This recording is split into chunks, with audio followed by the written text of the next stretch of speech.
بسم الله والحمد لله وسبحان الله والله أكبر ولا إله إلا الله والصلاة والسلام على نبينا محمد وعلى آله وصحبه أجمعين أما بعد.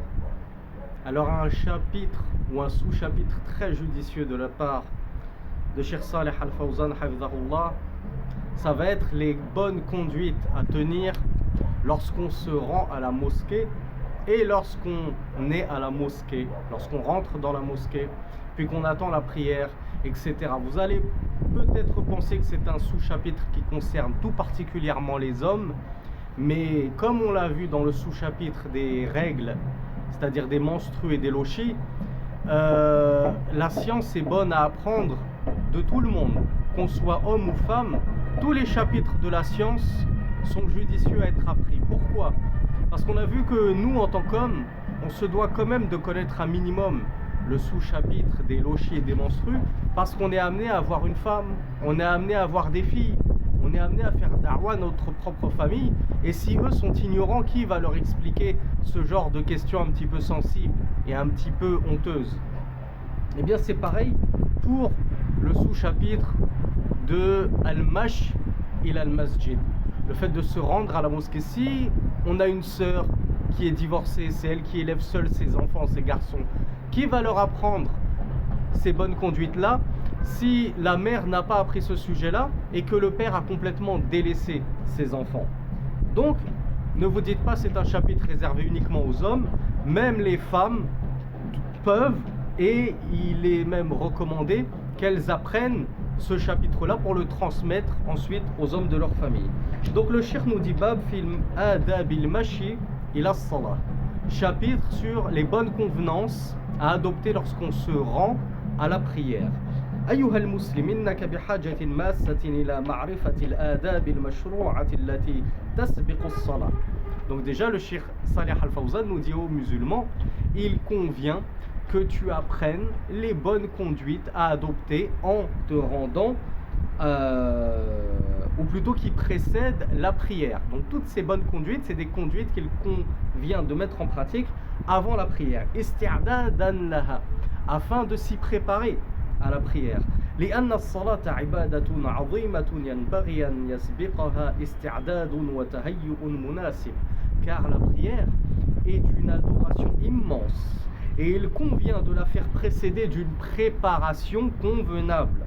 ليدخل المسلم في هذه العبادة على أحسن الهيئات, afin que le musulman entre dans cette adoration de la meilleure des manières. فإذا مشيت إلى المسجد لتؤدي الصلاة مع جماعة المسلمين فليكن ذلك بسكينة ووقار. Donc le cheikh Hafidhahullah nous dit, lorsque tu te rends à la mosquée, et notamment lorsque tu marches à pied à la mosquée, alors pour bien sûr prier avec l'ensemble des musulmans, alors que ceci se fasse avec sérénité et calme. Donc lorsqu'on se rend à la mosquée et qui plus est à pied, on doit adopter une attitude sereine, on doit marcher tranquillement, on ne doit pas courir comme le font certains frères vers la mosquée. Ou alors le frère il marche tranquillement et dès qu'il entend l'iqama, il se met à presser le pas, à courir, et qu'est-ce qu'il va advenir? Forcément il va rentrer dans la prière en étant essoufflé. Et donc la première raka'a, il va la passer complètement déconcentré, sans aucun recueillement, sans aucun khushu', il ne sera que concentré à récupérer son souffle. Donc voilà pourquoi le messager d'Allah sallallahu alayhi wa sallam nous a ordonné de nous rendre à la mosquée avec waqar, avec sérénité, avec tranquillité, avec calme. Donc c'est quoi as-sakina? Il nous donne des synonymes dans la langue arabe. Donc la tranquillité, la sérénité, le calme, tout ceci veut dire la même chose. Wal-waqar ar-razanatu wal-hilm wa ghaddu al-basar wa khafdu as-sawt wa qillati al-iltifat. Et Cheikh Hafidhahullah nous donne d'autres synonymes d'al-waqar en plus de la tranquillité et de la sérénité. Il nous dit aussi c'est le fait de baisser le regard. Comme c'est judicieux de le rappeler lorsque je me rends pour adorer Allah subhanahu wa ta'ala à la mosquée, qu'y a-t-il de plus judicieux que d'être déjà en condition psychologique pour adorer mon Seigneur, et donc je baisse le regard dans la rue. je ne vais pas me rendre à la mosquée pour adorer Allah et en même temps, à chaque fois qu'il y a une fille que je croise dans la rue, je la regarde. Donc non, je baisse le regard, je baisse également la voix, je ne crie pas, je ne suis pas au téléphone en hurlant, etc. Il faut vraiment se mettre en condition d'adoration d'Allah subhanahu wa ta'ala, en préparation à la rencontre avec Allah subhanahu wa ta'ala. Donc j'essaie de ne pas regarder à droite et à gauche, mais j'essaie de me concentrer sur le but pour lequel je suis sorti, à savoir adorer Allah subhanahu wa ta'ala avec mes frères musulmans. وقد ورد في الصحيحين عن النبي صلى الله عليه وعلى آله وسلم قال إذا أقيمت الصلاة وفي لفظ إذا سمعتم الإقامة فامشوا عليكم السكينة فما أدركتم فصلوا وما فاتكم فأتموا. Et le hadith, il est muttafaqun alayhi, il est unanimement authentique. Le messager d'Allah sallallahu alayhi wa sallam a dit: lorsque la prière retentit, c'est-à-dire lorsque vous entendez l'adhan, et dans une version, on entend lorsque vous entendez l'iqama, eh bien rendez-vous, mais ce qui est voulu ici c'est al-adhan, puisque lorsqu'on entend l'iqama, en général, il est trop tard pour sortir de chez soi, et il est pratiquement évident que tu vas rater plusieurs rak'ah.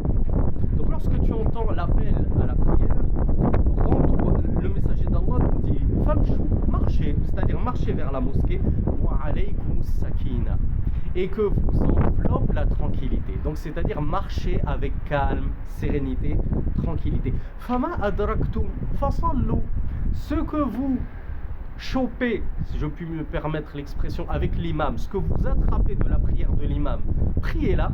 Et ce que vous avez manqué de la prière de l'imam, parce que voilà, vous habitez loin de la mosquée, lorsque vous entendez l'adhan, vous sortez tout de suite, et malgré tout, la mosquée est à 15 minutes de marche, donc vous avez souvent une raka'a, une unité de prière à rattraper.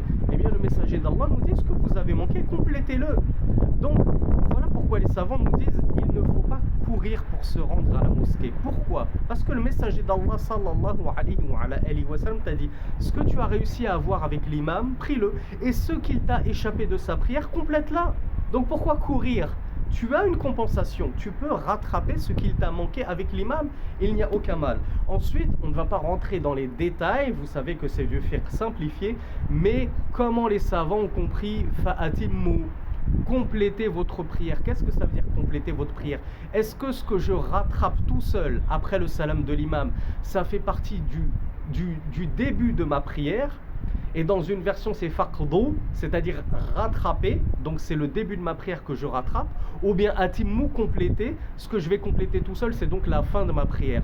En fonction de cette divergence qu'ont eu les savants sur comment comprendre ce hadith là, il y a des savants qui vont dire: ce que tu rattrapes tout seul c'est le début de ta prière, donc tu rattrapes aussi la deuxième sourate après Al-Fatiha, et éventuellement tu lis à voix haute ou à voix basse selon ce qu'il se prête de cette prière, si encore ça ne dérange pas les gens. Malheureusement on a des frères qui s'accrochent à cet avis: voilà, je rattrape les 2 premières unités du Aïcha que j'ai manqué, donc je dois les lire à voix haute parce que c'est l'Aïcha, et ils gênent tout le monde, ils gênent tous leurs voisins à droite et à gauche parce qu'ils lisent à voix haute comme s'ils étaient tout seuls. Ça c'est un très mauvais, ça c'est justement ne pas avoir de fiqh, c'est justement ne pas avoir de compréhension de la religion. Parce que si tu avais bien compris ta religion, tu saurais que rattraper une sunna, qui est le fait d'élever ou d'abaisser la voix en prière, ça passe après une obligation qui est de ne pas déranger tes voisins, qui plus est lorsque eux-mêmes adorent Allah subhanahu wa ta'ala. Et donc il y a des savants qui voient que c'est plutôt une complétion ou complétitude, je ne sais plus comment on dit, de la prière. Donc ce que tu rattrapes tout seul, ce n'est qu'une complétion de la prière, donc du coup tu la rattrapes, tu ne lis pas la deuxième sourate après la Fatiha. Le Cheikh nous dit: وروى الإمام مسلم رحمة الله عليه قال إن أحدكم إن كان يعمد إلى الصلاة فهو في الصلاة. Donc le messager d'Allah sallallahu alayhi wa sallam a dit dans un hadith authentique rapporté par Muslim: lorsque l'un d'entre vous se dirige vers la prière, c'est-à-dire il se dirige vers la mosquée pour accomplir la prière en congrégation, alors il est dans la prière. Donc en fait, pendant tout le chemin entre ta maison ou l'endroit d'où tu es sorti et la mosquée, tu es considéré comme étant en prière, tu as la récompense du prieur. Donc pourquoi courir? Pourquoi courir? Tu es déjà en prière. Allah te compte comme si tu étais en prière. Donc il n'y a aucune raison vraiment, mes frères, à se hâter, à courir comme on le voit, si ce n'est une stratégie du diable pour te déconcentrer, pour que tu finisses déconcentré une fois arrivé à la mosquée dans ta prière. وليكن خروجك أيها المسلم إلى المسجد مبكرا لتدرك تكبيرة الإحرام. Donc quelle est la solution pour ne pas avoir à courir et manquer certaines rak'ah? Eh bien, Cheikh Fawzan nous dit, et aux musulmans, tâche de sortir tôt de chez toi pour te rendre à la mosquée afin que tu n'aies pas de rak'ah qui te soit passé sous le nez. Donc rends-toi tôt à la mosquée, Inch'Allah, tu pourras atteindre et tu pourras avoir le takbiratul ihram, le premier takbir, donc le premier Allahu Akbar avec l'imam qui inaugure la prière. Tu ne manqueras rien, Inch'Allah, de la prière de l'imam si tu sors tôt. Plus tu sortiras tôt de chez toi, moins tu auras à rattraper après le salam de l'imam. Le cheikh nous dit وَتَحْضُرَ الصَّلَاةَ مَعَ الْجَمَاعَةِ مِنْ أَوَّلِهَا. Donc sors tôt afin d'avoir le takbiratul ihram avec l'imam et afin de pouvoir assister à la prière en congrégation depuis son début. Plus tu auras assisté à la prière depuis son début avec l'imam, plus grande sera ta récompense. Plus tu retarderas ta sortie pour essayer de n'avoir qu'une seule rak'a, tu fais exprès, tu es fainéant, hein, moi je vais aller prier avec les gens, mais je vais juste essayer de gratter une rak'a, comme ça après je prie rapidement les 3 autres qui me manquent tout seul, eh bien forcément ta récompense sera diminuée. Et certes, Allah n'est pas injuste. Pourquoi te donnerait-il la même récompense que ceux qui font l'effort de venir tôt pour avoir la prière avec l'imam dès le tout début?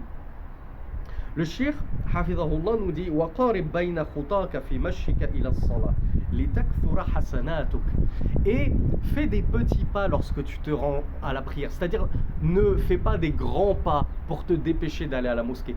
Marche tranquillement, des pas normaux. Pourquoi?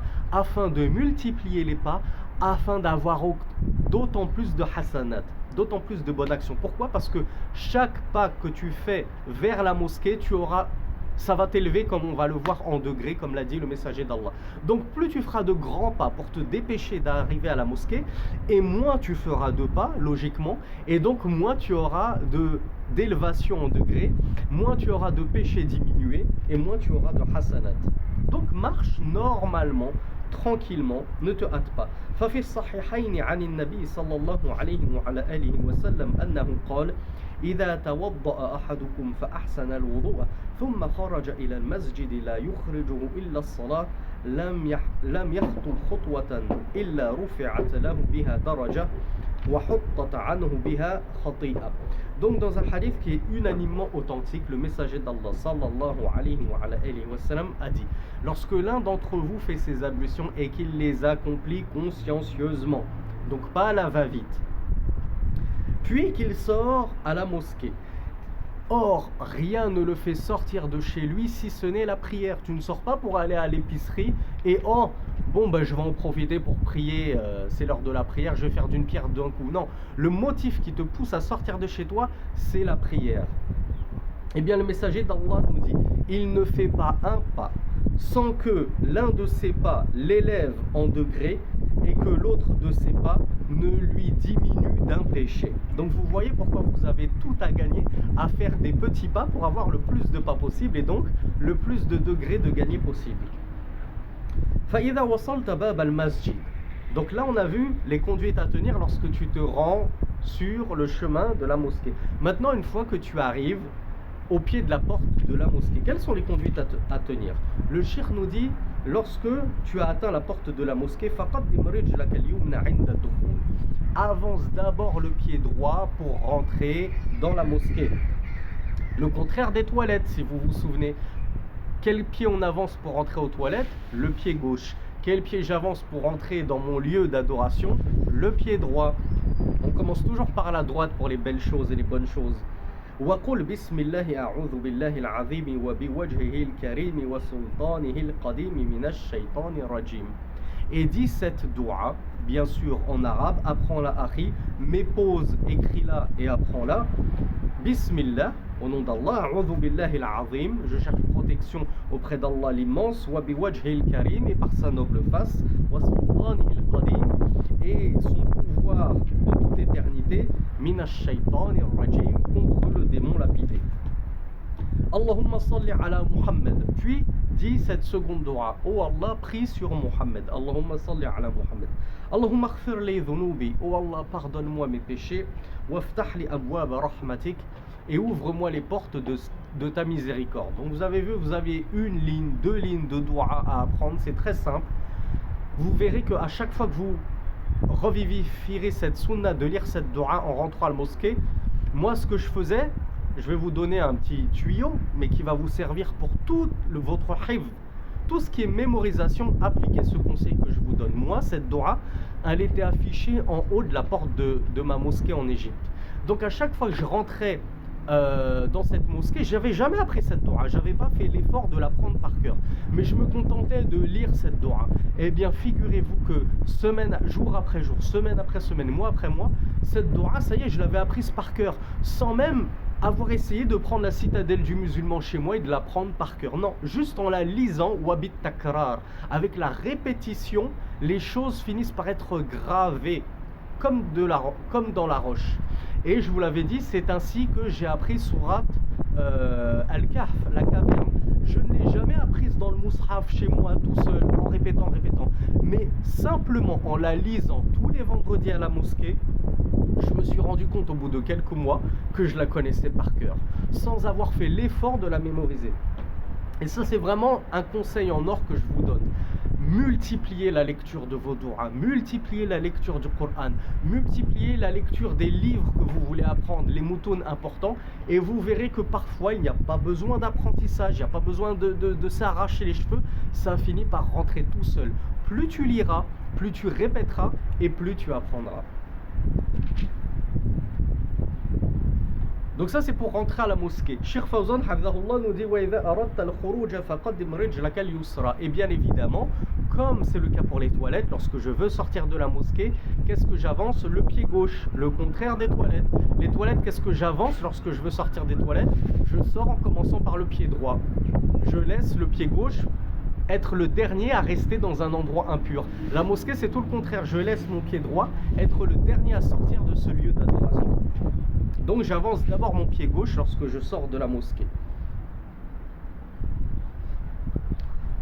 وقل الدعاء الذي قلته عند الدخول وتقول بدلا وافتح لي أبواب رحمتك وافتح لي أبواب فضلك. Et tu vas lire la même dua que nous avons lue en rentrant dans la mosquée, sauf que au lieu de lire waftah li abwaba rahmatik et ouvre-moi les portes de ta miséricorde, tu vas dire waftah li abwaba fadlik et ouvre-moi les portes de ta générosité, de ta grâce.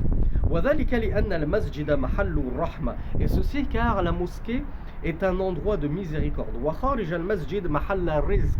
Quant à l'extérieur de la mosquée, c'est un endroit de subsistance. C'est là où on cherche notre subsistance. Dans la mosquée, on cherche à adorer Allah. C'est différent.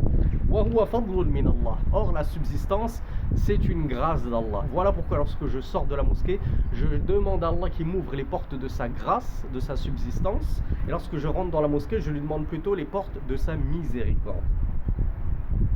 فإذا دخلت المسجد فلا تجلس حتى تصلي ركعتين تحية المسجد. Regardez comme Cheikh Fawzan il nous détaille vraiment la chronologie de la journée type du musulman qui sort de chez lui jusqu'à Takbirat al-Ihram. Donc on a vu les conduites à tenir lorsque je me rends à la mosquée. On a vu ce que je dis lorsque je suis devant la porte de la mosquée, que je rentre de la mosquée. Maintenant je suis à l'intérieur de la mosquée. Quelles sont les conduites à tenir? Cheikh Fawzan nous dit lorsque tu es rentré dans la mosquée, ne t'assois pas avant d'avoir accompli 2 unités de prière, ce qu'on appelle, comme vous le savez tous, Tahiyyatul Masjid, la prière de salutation à la mosquée. Donc Cheikh Fawzan nous dit لقوله صلى الله عليه وعلى آله وسلم إذا دخل أحدكم المسجد فلا يجلس حتى يصلي ركعتين. Lorsque l'un d'entre vous rentre à la mosquée, qu'il ne s'assoit pas avant d'avoir prié 2 unités. Donc c'est une injonction du messager d'Allah sallallahu alayhi wa sallam. Le hadith est unanimement authentique. Cependant, je préfère vous le dire tout de suite pour ne pas que des gens paniquent. c'est une sunna tahiyatul masjid. C'est une sunna muakkada, très recommandée, qu'on vient de ne pas la délaisser, mais c'est pas obligatoire. Il y a une poignée de savants qui ont vu que tahiyatul masjid c'était obligatoire. Mais l'écrasante majorité des savants voient que c'est une sunna muakkada et qu'il ne convient pas de délaisser. Maintenant, autre aparté de ma part, il y a des frères qui nous demandent beaucoup, oui mais si moi à la place de faire tahiyatul masjid, je prie ratibatu dhuhr, ratibatu ce que tu veux, ratibatu fajr, etc. C'est-à-dire je prie la fameuse prière surrogatoire qui est un petit peu annexée à la prière obligatoire et qu'on appelle ar-rawatib. Si en rentrant dans la mosquée, moi je prie directement les deux unités sunna avant le dhuhr, ou les fameuses deux unités sunna avant le fajr, est-ce que ça me dispense de prier tahiyatul masjid? Oui. Pourquoi ça te dispense? Parce que Rasulullah a dit ne t'assois pas avant d'avoir prié deux unités. Et il t'a pas dit il faut absolument que ces deux unités ce soit tahiyatul masjid. Avec la niya, c'est pour saluer la mosquée. Non, à partir du moment où tu as pris deux unités, c'est bon, tu n'es plus concerné par ce hadith. Et ça, c'est la compréhension, encore une fois, de la majorité des savants. Le shir, hafizahullah, nous dit Thumma tajlis tantadhiru as-salah. T'as prié tahiyatul masjid, la salutation à la mosquée. Qu'est-ce que tu fais le temps que l'imam sorte de sa petite chambre, de la petite pièce dans laquelle il se trouve? Il nous dit, ah, tu peux t'asseoir, tu as fait tes tahiyatul masjid, tu peux t'asseoir, maintenant il n'y a plus aucun grief contre toi. Tu t'assois et tu attends la prière, nous dit Cheikh Fawzan, hafizahullah. وَلْتَكُنْ حَالَ جُلُوسِكَ فِي الْمَسْجِدِ لِانْتِظَارِ الصَّلَاةِ مُشْتَغِلًا بِذِكْرِ اللَّهِ وَتِلَاوَةِ الْقُرْآنِ. Et que tu occupe-toi, nous dit Cheikh Fawzan, en attendant la prière par dhikrullah, le rappel d'Allah. Tu fais du dhikr, Allahu Akbar, Subhanallah, Alhamdulillah, etc. Ou avec de la lecture du Coran. Essaye de t'occuper par ces deux choses-là plutôt que de t'occuper avec ton téléphone, TikTok, Instagram, YouTube, Facebook, Twitter, etc. Occupe-toi avec des choses précieuses qui te seront bénéfiques dans l'au-delà et non pas maléfiques. Watajannab al-abath, et éloigne-toi des distractions et des futilités. Katashbik al-asabi' wa ghayrihi. Alors moi je vous ai donné l'exemple du téléphone parce que c'est celui qu'on trouve le plus en 2023. Et Cheikh Fawzan, lui, nous donne l'exemple du croisement des doigts. Le fait de croiser les doigts, c'est considéré comme étant du abath, de la futilité. Donc Cheikh Fawzan nous dit, donc détourne-toi de toute futilité comme croiser les doigts et autre que cela. فَقَدْ وَرَدَ النَّهْيُ عَنْهُ فِي حَقِّ مُنْتَظِرِ الصَّلَاةِ. Le cheikh nous dit effectivement il a été rapporté l'interdiction de faire ceci, c'est-à-dire de croiser les doigts pour quiconque attend la prière. فقال النبي, bien sûr à la mosquée, pas chez toi. فقال النبي صلى الله عليه وعلى آله وسلم إذا كان أحدكم في المسجد فلا يشبكن فإن التشبيك من الشيطان. Le shir Salih al-Fawzan, hafidhahullah wa ghafarallahu lahu, il nous dit lorsque l'un d'entre vous il nous rapporte un hadith où le messager d'Allah aurait dit. Pourquoi je dis aurait dit? Parce qu'en réalité ce hadith il est daïf. Les grands muhaddithin l'ont rendu daïf. Et Cheikh Fawzan ne l'a pas précisé. Ça nous prouve une chose, c'est que la perfection n'appartient qu'à Allah. Et il faut que les frères et les sœurs le comprennent. Plus vous étudierez la science et plus vous gagnerez en sagesse. Plus vous comprendrez que les choses ne sont pas aussi simples que vous le pensez. C'est pas tout noir ou tout blanc. Parfois tu discutes avec des frères, tu leur dis voilà, la majorité des savants ont dit que, et il va te dire oui mais Cheikh Fawzan il a dit ceci, oui mais Cheikh Al-Albani il a dit cela. Mais subhanallah, les choses ne sont pas aussi péremptoires que tu le crois. Parce qu'il se peut que ton shir qui a tenu cette parole, c'est lui qui a faux. Ça se trouve, il s'est basé sur un hadith daïf alors qu'il ne le sait même pas. Ou alors peut-être qu'il le sait mais il ne l'a pas précisé. Et donc toi tu prends ça pour une vérité absolue. Et ça prouve que l'erreur est humaine. Même le plus grand des savants de cette dunya encore en vie est amené à se tromper. La perfection elle n'appartient qu'à Allah. Donc suis la vérité et ne suis pas les hommes. On reconnaît les hommes par la vérité. On ne reconnaît pas la vérité par les hommes. Donc le Cheikh Fawzan nous rapporte ce hadith qui est daïf et il ne le précise pas. Donc on ne peut pas prendre cette parole pour argent comptant. Il nous dit lorsque l'un d'entre vous seront à la mosquée qu'ils ne croisent pas les doigts, car le croisement des doigts provient du shaitan. Alors c'est surtout la fin de ce hadith qui est daif, puisque il y a d'autres hadiths qui nous montrent que il est déconseillé de croiser les doigts lorsqu'on est à la mosquée. Pourquoi? Parce que c'est considéré comme une futilité, et lorsque tu es dans la mosquée, on a dit autant que tu attends la prière, tu es considéré comme en prière. Donc comme il est déconseillé, voire même interdit, de se distraire de sa prière lorsqu'on est en prière, et bien lorsqu'on attend la prière et qu'on est considéré en prière, donc c'est le même jugement. Il ne faut pas qu'on soit déconcentré et distrait. أما من كان في المسجد لغير انتظار الصلاة فلا يمنع من تشبيك الأصابع. Quant à celui qui se trouve à la mosquée mais pour autre chose que la prière, il n'est pas là pour attendre la prière. Par exemple, on a fini de prier l'Aïcha, le cheikh il nous fait un dars, moi j'ai envie de croiser les doigts, est-ce que j'ai le droit? Eh bien Cheikh Fawzan nous dit il n'y a aucun empêchement à ce moment-là de croiser les doigts, notamment ceux qui s'assoient en relevant les genoux vers eux et ils englobent leurs genoux comme ça et ils croisent les doigts. Le cheikh nous dit il n'y a aucun mal à croiser les doigts à ce moment-là, puisque tu n'es pas en train d'attendre la prière. Il nous dit فقد ثبت أن النبي صلى الله عليه وعلى آله وسلم شبك أصابعه في المسجد بعدما سلم من الصلاة. Il a été rapporté que le messager d'Allah صلى الله عليه وعلى آله وسلم avait croisé les doigts dans la mosquée après avoir accompli la prière. Donc comment on comprend tous ces hadiths-là? On comprend que ceci est détestable, le fait de croiser les doigts, uniquement pour celui qui attend la prière, parce qu'il est considéré en prière. Tandis que si la prière est passée, que tu n'attends pas la prière, tu es là pour un dars ou autre chose, alors il n'y a pas de mal à croiser les doigts. وفي حال انتظارك الصلاة في المسجد لا تخوض في أحاديث الدنيا. Lorsque tu attends la prière à la mosquée, encore une fois, ne patauge pas dans des conversations mondaines. Ne parle pas de la dunya. Et ça, malheureusement, ça concerne tout particulièrement les sœurs. Ajib, des sœurs qui font l'effort de venir à la mosquée, et lorsqu'elles sont à la mosquée, elles sont là à papoter de ci et de ça. Cheikh Fawzan nous dit non, lorsque tu attends la prière, ne te mets pas à parler de la dunya, ne gâche pas cet état de recueillement dans lequel tu dois être. Concentre-toi, comme on l'a dit, fais du dhikr, lis du Coran, tu auras tout le reste de ta journée pour parler de dunya. Pourquoi attendre d'être à la mosquée pour parler de toutes ces mondanités? لأنه روي في الحديث أن ذلك يأكل الحسنات كما تأكل النار الحطب. Encore une fois, preuve que Cheikh Fawzan n'est pas au-dessus de tout le monde. C'est un humain comme un autre. C'est un savant qui a ses qualités et qui peut se tromper. Il faut arrêter de faire al-wala ou al-bara sur Cheikh Fawzan. Il faut arrêter de le prendre comme imam ou dunya. On le respecte, on l'aime tellement que c'est son livre à lui qu'on a choisi d'enseigner pour faire du fiqh. Et pourtant, lorsqu'il se trompe, on ne le suit pas dans l'erreur. Et on a des frères salafis qui prétendent rejeter le taqlid, rejeter le suivi aveugle des savants, alors qu'eux-mêmes ils font des suivis d'un savant. Moi je fais le suivi aveugle de Cheikh Fawzan, je fais le suivi aveugle d'Al-Albani, etc., etc. Et alors ce suivi aveugle, il est vraiment détestable, il est absolument interdit. On ne suit pas les gens dans l'erreur. C'est quoi sa deuxième erreur en seulement quelques lignes à Cheikh Fawzan? Hafidhahullah wa ghafarallahu lahu. C'est qu'il nous rapporte carrément non pas un hadith daif, mais un hadith qui n'a aucune base. Ce hadith en réalité n'existe pas.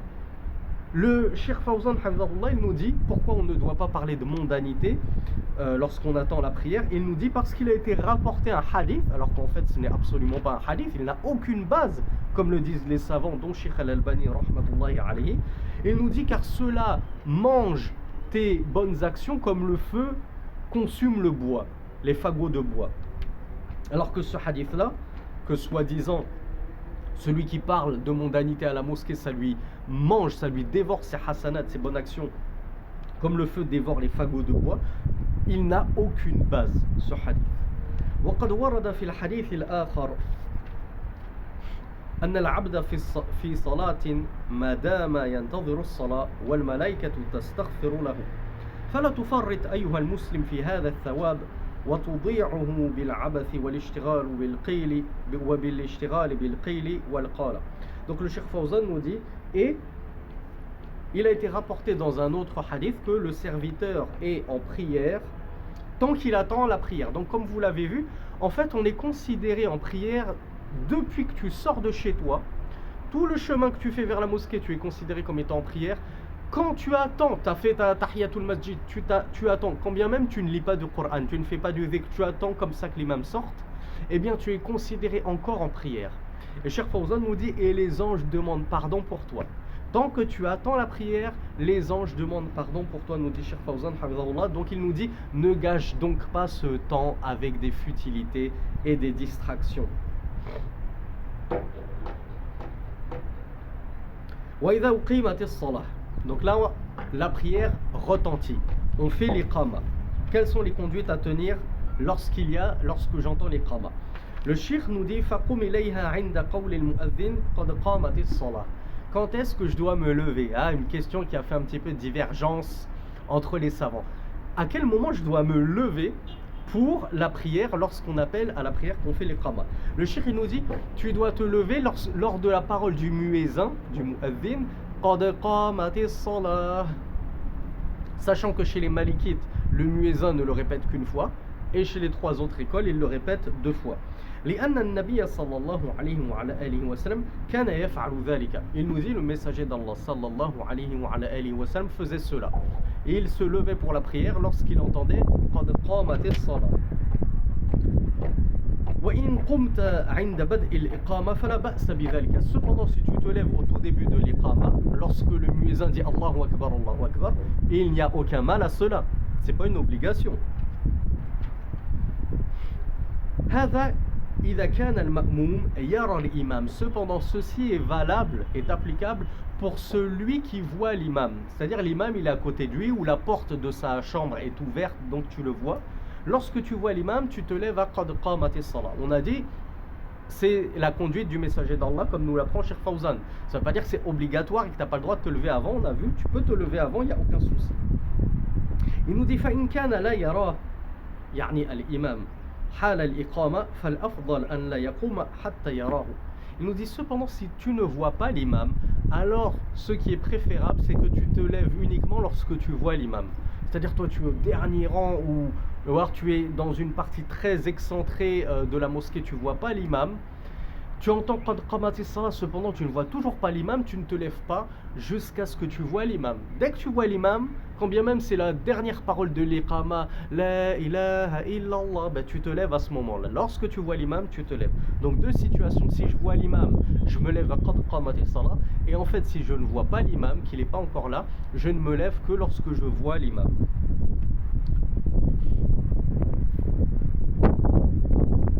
Bien sûr, ça c'est la même chose d'autres savants. Ne vous étonnez pas si vous avez déjà entendu d'autres avis, notamment ceux de Cheikh Al-Albani rahmatullahi alayhi dans son livre Sifatu Salatin Nabi, description de la prière du prophète sallallahu alayhi wa sallam. Le Cheikh nous dit Ayyuha al-Muslim, ihris an takuna fi as-saff al-awwal. Donc on a vu, là c'est l'iqama. Le Cheikh nous dit aux musulmans, tâche de faire partie du premier rang. Essaye de te trouver au premier rang. Ça veut dire quoi, essaye de te trouver au premier rang? Ça veut dire, dès que toi tu es venu tout à la fin, il y a 3 rangs, essaye de taper l'incruste, de jouer des coudes, de prendre un petit garçon de 10 ans et tu le tires comme ça, tu l'enlèves de son rang pour lui prendre sa place. C'est ça qu'il nous demande, Cheikh Fawzan. Ça veut dire quoi, essaye de te trouver au premier rang, essaye d'obtenir le premier rang? Ça veut dire, essaye de faire l'effort de venir toi à la mosquée pour mériter ta place au premier rang. C'est pas tu arrives tout en dernier et tu pousses tout le monde et tu tires les enfants pour t'accaparer le premier rang. Donc le Cheikh Salih Al-Fawzan nous dit, tâche et force-toi d'avoir le premier rang. فقد قال النبي صلى الله عليه وعلى آله وسلم لو يعلم الناس ما في النداء والصف الأول ثم لا يجدوا إلا أن يستهموا عليه لاستهاموا متفق عليه.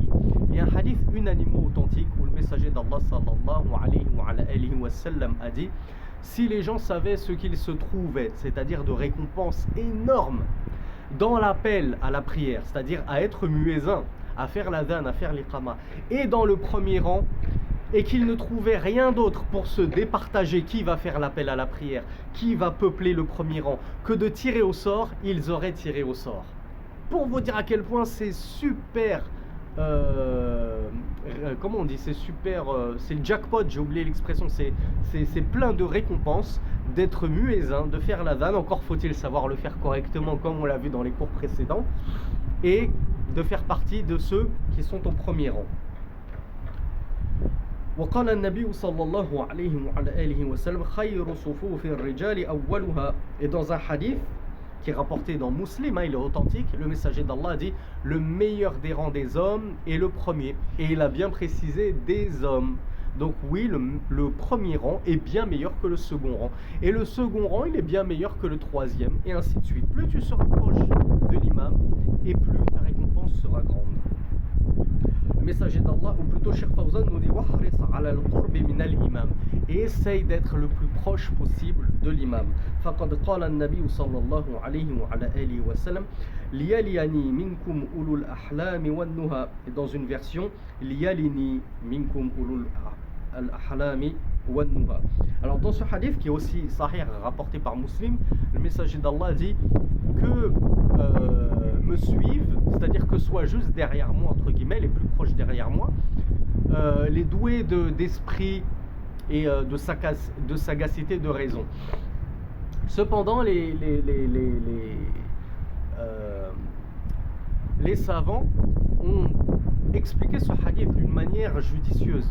Ils ont dit ce qu'il faut comprendre de ce hadith-là, c'est pas que le messager d'Allah sallallahu alayhi wa sallam, il demandait à n'importe qui d'essayer d'être derrière lui en prière. Non, ce qu'il voulait dire c'était ô vous les plus intelligents d'entre mes compagnons, et qui plus est les plus mémorisateurs d'entre vous, faites l'effort, efforcez-vous d'être ceux qui sont juste derrière moi au premier rang. Donc venez tôt à la mosquée, essayez de ne pas vous faire prendre votre place par autres que vous, ceux qui ne sont pas mémorisateurs, de sorte que lorsque je récite le Coran et que je me trompe, vous êtes là pour me faire al-fath, comme on dit, al-fath ala l'imam, c'est-à-dire un peu souffler la bonne réponse à l'imam lorsqu'il a un trou. Donc voilà comment il faut comprendre ce hadith.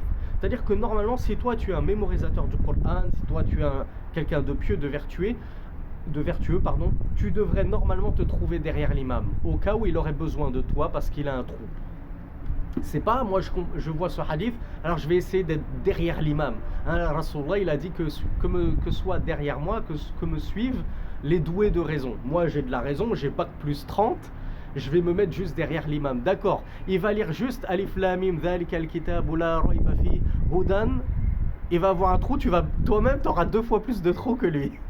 Tu ne sauras même pas le corriger. À quoi ça sert de te mettre derrière l'imam alors que tu es incapable de le corriger? Donc cette parole elle s'adresse surtout aux mémorisateurs du Coran. C'est à eux d'essayer de faire l'effort d'être toujours au premier rang. Vous avez une grande responsabilité, mais vous aurez aussi, Inch'Allah, une très grande récompense. Cheikh Salih Al-Fawzan Hafidhahullah nous dit هذا بالنسبة للرجل. Ceci bien sûr vaut uniquement pour les hommes. أما بالنسبة للمرأة. Quant à la femme, فالصف الأخير من صفوف النساء أفضل لها. لقوله صلى الله عليه وعلى آله وسلم خير صفوف النساء آخرها لأن ذلك أبعد لها عن رؤية الرجال. Quant à la femme, alors le meilleur des rangs pour elle, c'est le dernier rang en vertu de la parole du messager d'Allah sallallahu alayhi wa sallam, et le meilleur des rangs de la femme est le dernier. Et le cheikh nous dit ceci car elle sera le plus éloignée de la vision des hommes, c'est-à-dire elle sera plus à même de ne pas être vue par les hommes. Plus elle s'éloignera des rangs des hommes, moins elle sera vue. Alors 2 petites parenthèses que cheikh n'évoque pas, mais c'est toujours judicieux d'en parler car c'est des questions qui reviennent tout le temps.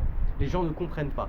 Est-ce que réellement le fait de faire des salles spéciales pour les femmes, c'est obligatoire, etc. Est-ce que la femme ne peut pas prier dans la même pièce que les hommes? Non. Il y a des sœurs, elles sont coincées, elles vont dans des mosquées, la salle des femmes, elle est fermée, elles se retrouvent coincées, elles ne peuvent pas prier. Je parle surtout pour celles qui se trouvent en plus en terre d'islam, parce qu'en terre de koufr, n'en parlons même pas. En terre d'islam, elle est coincée, la salle des femmes, elle n'est pas ouverte. Et l'heure de la prière elle va bientôt passer et elle n'a pas d'autre endroit que de rentrer dans la mosquée du côté des hommes et de prier. Est-ce qu'elle a le droit? Mais bien sûr qu'elle a le droit. Les femmes du temps du messager d'Allah sallallahu alayhi wa sallam priaient dans la même mosquée, la même pièce, le même endroit que les hommes, sauf qu'elles se mettaient tout au fond et il n'y avait pas de rideau. Donc la femme a tout à fait le droit de prier dans la mosquée avec les hommes. Cependant, on l'a vu, le meilleur de ses rangs, il est tout derrière pour qu'elle soit le plus éloignée des hommes.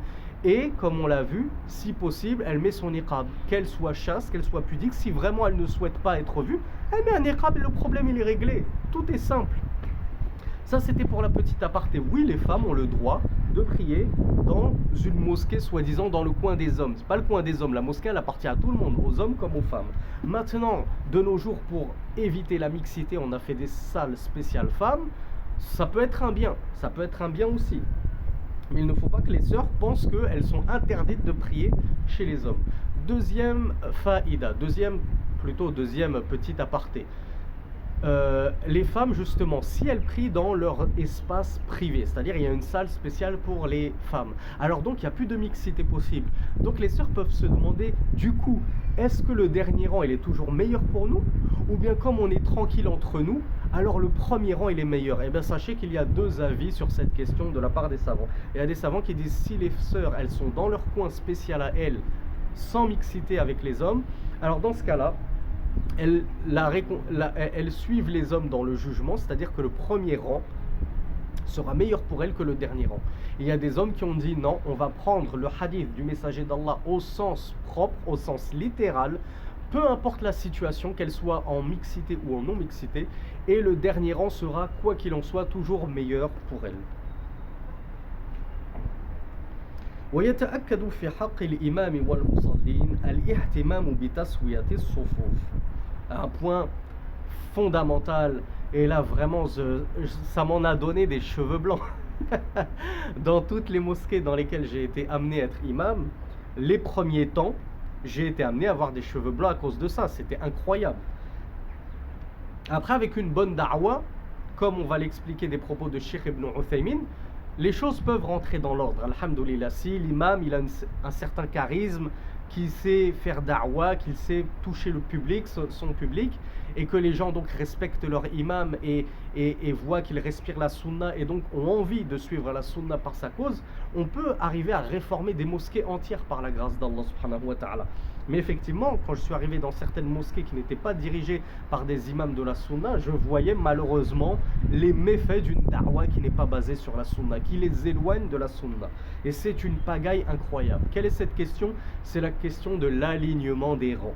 Donc le Cheikh Fawzan Hafizahullah nous dit yata'akkad, c'est-à-dire, et il est tout particulièrement important de rappeler en insistant dessus, que ce soit pour l'imam ou les musallin, les prieurs, de bien aligner les rangs. Et il nous dit, le messager d'Allah sallallahu alayhi wa sallam a dit Sawwu sufufakum fa inna taswiyata as-sufufi min tamam as-salah. Et le hadith, il est unanimement authentique. Le messager d'Allah sallallahu alayhi wa sallam a dit alignez les rangs, car certes l'alignement des rangs fait partie de la complétitude de la prière. Donc pour que la prière soit réellement complète, elle doit être accomplie avec des rangs bien alignés. وفي الحديث الآخر لا تسون صفوفكم أو لا يخالفن الله بين وجوهكم. Et dans un autre hadith qui est aussi muttafaqun alayhi, unanimement authentique, le messager d'Allah dit vous allez aligner vos rangs ou bien Allah jettera la division entre vos faces. Entre guillemets, Allah va désunir vos cœurs si vous n'alignez pas correctement vos rangs en prière. Si déjà en prière vous êtes incapable d'être à l'unisson, dans une union et une osmose belle à regarder, alors Allah jettera la division dans vos cœurs, dans les choses de la dunya et dans le reste. وتصوية الصفوف هي تعديلها بمحاذاة المناكب والأكحب. Et là le cheikh nous rappelle un point super judicieux important. C'est quoi taswiyat as-sufuf? C'est quoi l'alignement des rangs? Il consiste en quoi? Il consiste, comme le font certains frères juhal et ignorants, à écraser les pieds de ton voisin, à le tirer vers toi comme un sauvage parce qu'il y a 1 millimètre entre ton pied et le sien. Et je dis ça, mais il y a des sœurs, c'est pareil de leur côté, hein, comme ma femme me l'a rapporté, on en voit des vertes et des pas mûres. Cheikh Fawzan nous dit l'alignement des rangs, c'est simplement le fait d'être sur le même niveau, au niveau des épaules et des chevilles. Alors, double faïda qu'on va évoquer, même si on l'a déjà évoqué dans notre modeste playlist Minhaj al-Muslim, donc c'est pour ça que je ne vais pas trop détailler, on a déjà détaillé ce sujet dans une autre playlist de fiqh.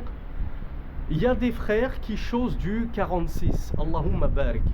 et ils vont prier à côté d'un frère qui chose du 36. C'est un frère, il est petit de taille. Est-ce que l'alignement il se fait en fonction des orteils? Non. Il y a le frère qui chose du 46, il va tirer son voisin de droite qui chose du 36 pour que ses orteils soient exactement au même niveau que ses orteils à lui. Mais ça n'a aucun sens. Parce qu'en faisant ça, tu vas faire sortir ce frère du rang. Et ses épaules ne seront plus du tout au même niveau que tes épaules. Pourquoi? Parce que la stature de ton corps, elle tombe où? Elle tombe au niveau des chevilles et des talons, ou bien elle tombe au niveau de tes orteils? Elle tombe au niveau de tes chevilles et de tes talons. Donc, ce qu'il faut regarder au niveau des pieds, c'est les chevilles ou les talons, à l'extrême limite, mais c'est absolument... et les épaules. C'est ce que je disais toujours aux fidèles. Alignez-vous en fonction des épaules. C'est pas en fonction du bout de tes orteils. Parce que si tu réfléchis comme ça, tu vas désunir le rang. Tu crois bien faire, tu penses appliquer la sunna, mais dans ton ignorance, tu es en train de détruire le rang. Donc on s'aligne en fonction des épaules et en fonction des chevilles, et non pas en fonction des doigts de pied. Deuxième chose, il y a une erreur que font beaucoup de frères qui pensent connaître la sunna et revivifier la sunna, et ils citent ce hadith en disant Sawwu sufufakum hadhu bayna al-manakib wal-aqdam. Et ce hadith n'existe pas. Alignez-vous en fonction des épaules et des pieds, ce hadith n'existe pas. Le messager d'Allah sallallahu alayhi wa sallam n'a jamais ordonné de s'aligner en fonction des pieds. Ça, c'est la compréhension des sahaba. Mais la parole du messager d'Allah, il a juste dit de s'aligner en fonction des épaules. Donc nous, ce qu'on faisait lorsqu'on arrivait dans une nouvelle mosquée, on leur expliquait, alignez-vous en fonction des épaules. Et ça suffit amplement. Si tu regardes l'épaule de ton voisin qu'elle est bien au même niveau que la tienne, ça suffit, tu n'es même pas obligé de regarder tes pieds. Quand ton frère qui insiste, non, alignez-vous en fonction des pieds, le pied contre le pied, épaule contre épaule, pied contre pied, le messager d'Allah n'a jamais parlé des pieds. Mais... donc c'est pas une parole à dire. Tu l'as dit comme si c'était un hadith que tu répétais, comme si c'était une sunna de le dire. Non, au contraire, tu es peut-être même en train de faire une bid'a en pensant apporter une sunna.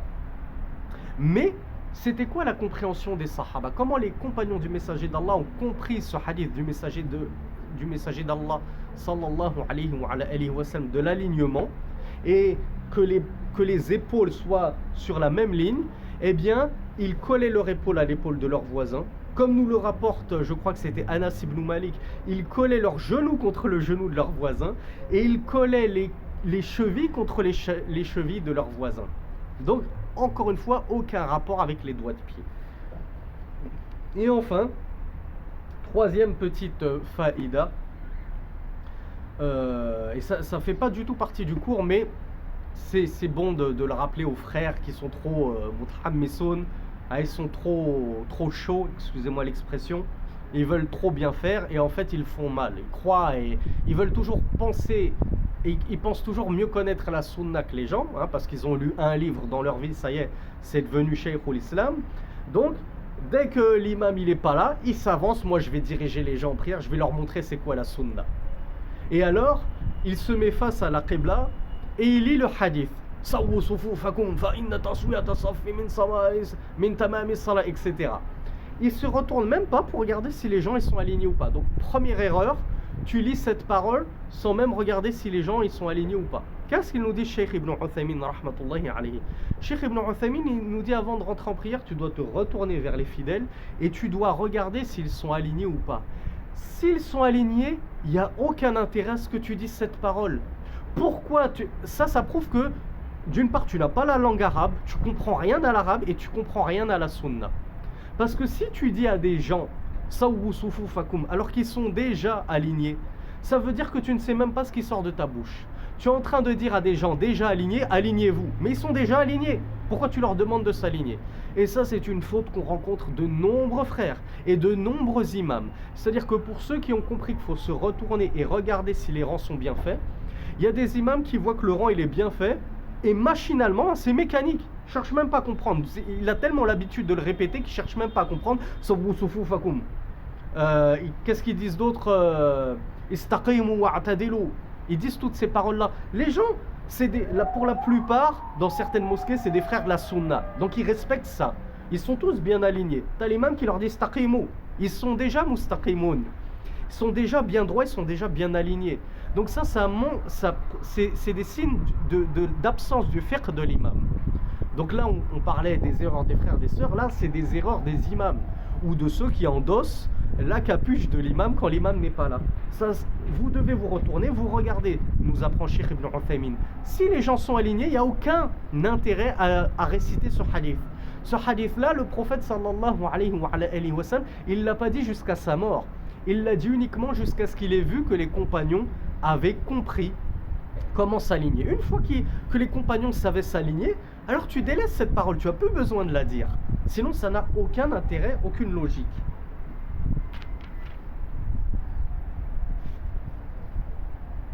Ensuite, وَيَتَأَكَّدُ فِي حَقِّ الْمُصَلِّينَ سَدُّ الْفُرَاجِ. Encore une grosse erreur. Il convient de manière très insistante que les prieurs bouchent les trous, comblent les trous, c'est-à-dire les trous dans le rang, bien évidemment. وَالتَّرَاصُ فِي الصُّفُوفِ. Et qu'ils resserrent bien leur rang. Et effectivement, à chaque fois qu'on allait dans des mosquées, on voyait des frères qui priaient à 15, 20, parfois 30 cm de leurs voisins, même en plein Jumu'ah. Et ça, j'ai oublié de le dire, quatrième annexe, quatrième parenthèse que le cheikh n'évoque pas, mais c'est important. Rasulullah sallallahu alayhi wa sallam ne commençait pas la prière jusqu'à ce qu'il ait vu que les rangs étaient bien faits, à tel point qu'il allait vers les compagnons et il les poussait, il les tirait pour qu'ils s'alignent. Il les alignait lui-même de ses propres mains, comme on alignait les lances, nous le rapportent les compagnons. Et ainsi faisait Omar. Omar ibn al-Khattab ne commençait pas la prière anhu, avant que ses émissaires qui parcouraient tous les rangs, parce que les rangs à l'époque du califat de Omar, la mosquée s'était élargie, ils étaient très très très nombreux, donc Omar ne pouvait pas surveiller tous les rangs à lui tout seul, donc il envoyait des émissaires jusqu'à ce que tous ces émissaires lui aient dit c'est bon, ce rang-là il est propre, ce rang-là il est prêt, ce rang-là il est prêt, ce rang-là il est bien aligné. Et Omar ne commençait pas avant que tous les rangs soient bien alignés. Maintenant, on a des imams, ils se retournent, premier bon point, ils voient que le rang n'est pas fait, donc il dit la parole, il dit le hadith Sabwu sufufakum, alignez vos rangs, deuxième bon point, bravo monsieur l'imam. Mais qu'est-ce qu'il fait après? Les gens ne lui obéissent pas, il se retourne, il rentre en prière. Ah là, t'as tout gâché, monsieur l'imam. Pardonne-moi de te dire que t'as gâché tout ton travail. Quel intérêt que tu commences ta prière si en fait les gens ne t'ont pas écouté? Non, tu dois insister. Et moi, ça m'est arrivé d'attendre 5 minutes. Les gens, ils n'étaient pas contents. Je leur disais, je vois encore un trou là-haut. Hein, il y avait certaines salles là-haut. Je disais, je commence pas tant qu'il y a le trou. Ça, on attendra aussi longtemps qu'il le faut. Alignez vos rangs, bouchez vos trous, resserrez-vous. Et lorsque je voyais que tous les rangs qui m'étaient possible de voir à l'œil nu étaient bien comblés, bien droits, alors là je commençais la prière. T'as des imams, non, ils te disent Sawu sufufakum, ils voient des trous, ils se cassent pas la tête. Ah, c'est pas grave. Donc ça c'est vraiment un manque de réflexion totale de la part de certains imams. Donc Cheikh Fawzan nous dit il est important de bien vérifier, de prendre soin de vérifier qu'il n'y ait pas de trous dans les rangs. Et effectivement, même, et on le voit encore plus pendant le tarawih, des trous d'une place voire 2 places. Hein, on est en tarawih, il y a un frère qui arrête son tarawih, il coupe, il sort, eh bien personne ne prend sa place après la prochaine prière. On laisse les trous comme ça, il y a des trous partout dans tous les rangs. Et ça vaut aussi bien pour les frères que pour les sœurs. Cheikh Fawzan Hafizahullah ne l'évoque pas, mais même vous, mes sœurs, vous êtes concernés par l'alignement des rangs.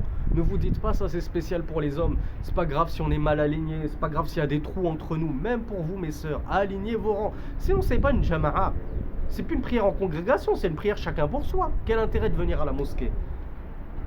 Donc Cheikh Fawzan nous dit les qawlihi sallallahu alayhi wa sallam aqimu sufufakum wa tarasu. Donc le messager d'Allah a dit, comme rapporté dans Bukhari, donc hadith authentique, aqimu sufufakum, c'est-à-dire mettez vos rangs droits, alignez bien vos rangs, wa tarasu, et resserrez-vous, serrez-vous.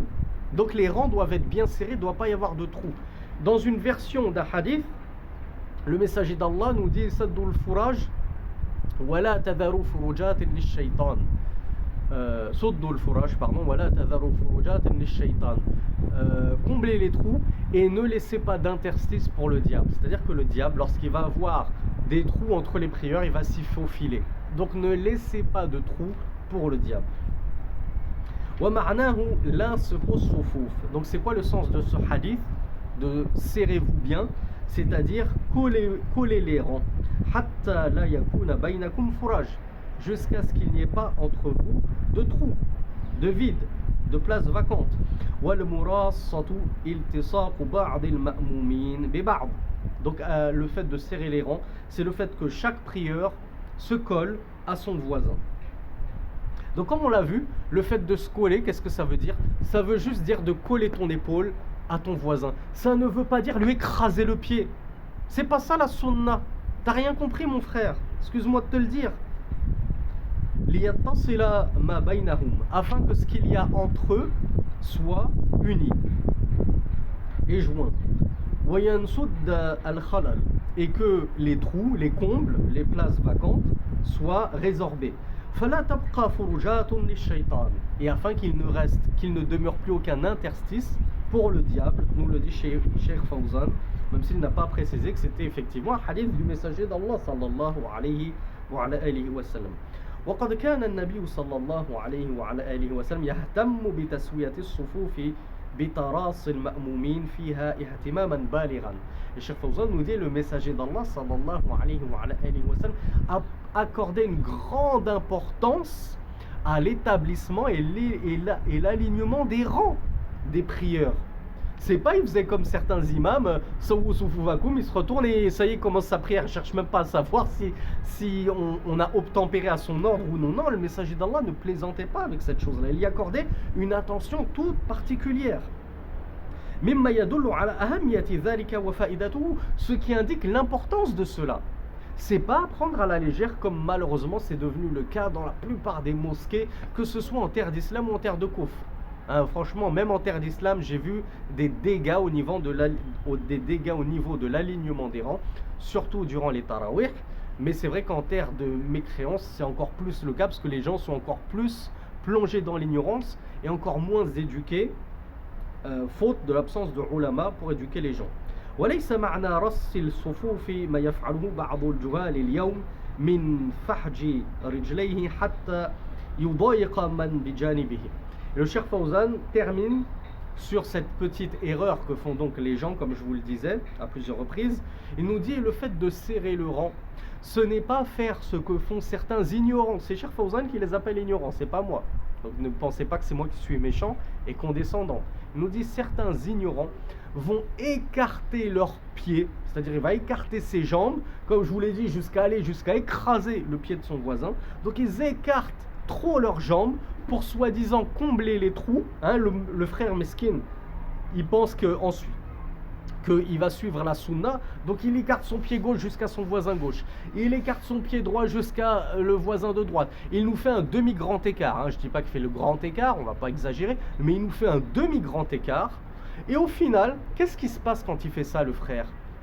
Il y a un trou au niveau de son épaule entre lui et le voisin de droite, entre lui et le voisin de gauche. Donc il n'a pas concrétisé la sunna. Donc il se met lui-même dans l'erreur en pensant revivifier la sunna. C'est pour ça que je vous ai dit, il y en a qui pensent revivifier les sunnas alors qu'ils sont en train de nous inventer des bid'a, des innovations. Et le Cheikh Fawzan hafidhahullah nous dit لأن هذا العمل يوجد فرجا في الصفوف. Cette pratique-là, elle va engendrer des trous dans le rang. Pourquoi? Je vous l'ai dit, si tu écartes tes jambes plus que de mesure, les jambes, elles vont plus loin que la distance entre tes deux épaules. Toi, tes jambes, elles sont là. Mais forcément, entre ton voisin et toi, il y aura un trou au niveau des épaules. Donc, tu n'auras pas comblé les trous comme tu le penses. Vous allez me dire, c'est quoi la solution? La solution, c'est que toi, déjà, tu fasses preuve de modestie et tu te décales le plus possible vers ton voisin jusqu'à coller ton épaule à son épaule. Mais c'est pas la peine d'écarter bêtement les jambes. Comme on l'a vu, Rasulullah sallallahu alayhi wa sallam, lui, il a juste ordonné de coller les épaules avec les épaules. Il n'a pas ordonné de coller les pieds avec les pieds. Donc s'il doit y avoir un manquement quelque part, que ce soit plutôt au niveau des pieds, parce que lui, c'est un hanafite par exemple, donc il va prier avec les deux pieds limite joints, limite collés, vous le voyez souvent des Pakistanais, des Turcs, c'est parce qu'ils sont hanafites. Et chez eux, dans leur rite, c'est ça qu'il faut faire. Il faut que les pieds ils soient collés comme ça, limite. Donc forcément, le frère qui prie avec ses deux pieds collés, ses pieds ils vont être plus resserrés que l'espace entre les deux épaules. Donc toi, tu vas éloigner ton pied pour coller ton pied au sien, mais les épaules ne seront plus jointes. Donc vous êtes tous les deux dans l'erreur. C'est vrai que lui il fait une erreur, mais toi aussi tu fais une erreur de compréhension. Il vaut mieux que tu colles ton épaule à la sienne et que tant pis pour les pieds, s'ils ne sont pas collés les uns sur les autres, ce sera lui qui prendra la faute. Ce sera lui qui n'aura pas concrétisé ta suite ton sauf, parce qu'il suit, comme on l'a vu, aveuglément son imam Abu Hanifa dans tout ce qu'il a dit. Il ne cherche même pas à savoir si c'est vraiment la sunna ou pas. Mais c'est pas à toi de faire une deuxième faute en écartant tes jambes, et dans ce cas-là, tu vas créer encore plus de trous dans le rang. Donc, colle-toi à lui, demande aux autres voisins de se rapprocher de toi jusqu'à ce qu'ils collent leurs épaules avec la tienne. C'est pas la peine de nous faire des demi-grands écarts. Et Cheikh Fawzan nous dit وَيُؤْذِي الْمُصَلِّينَ. En faisant cela, en plus tu vas gêner, tu vas nuire aux prieurs, et qui plus est, si en plus tu leur écrases le pied pour montrer que tu n'es pas content et qu'il faut coller son pied au pied du voisin. Ça c'est insupportable. Wala asla lahu fi shar. Cette pratique-là, nous dit Cheikh Fawzan, elle n'a aucun fondement dans la religion. Fayanbaghi lil muslimina al-ihtimamu bidhalika. Donc il convient que les musulmans prêtent attention à ceci. Wal hirsu alayhi iqtida'an bi nabiyihim, en prenant exemple en cela sur le messager d'Allah sallallahu alayhi wa ala alihi wa sallam. Wa itmaman li salatihim waffaqa Allahu al-jami' lima yuhibbuhu wa yardahu. Hadha wallahu a'lam. Wa sallallahu ala nabiyyina Muhammad walhamdulillahi rabbil alamin. Subhanaka Allahumma wa bihamdik ashhadu an la ilaha illa ant astaghfiruka wa atubu ilayk. Wassalamu alaykum wa rahmatullahi wa barakatuh.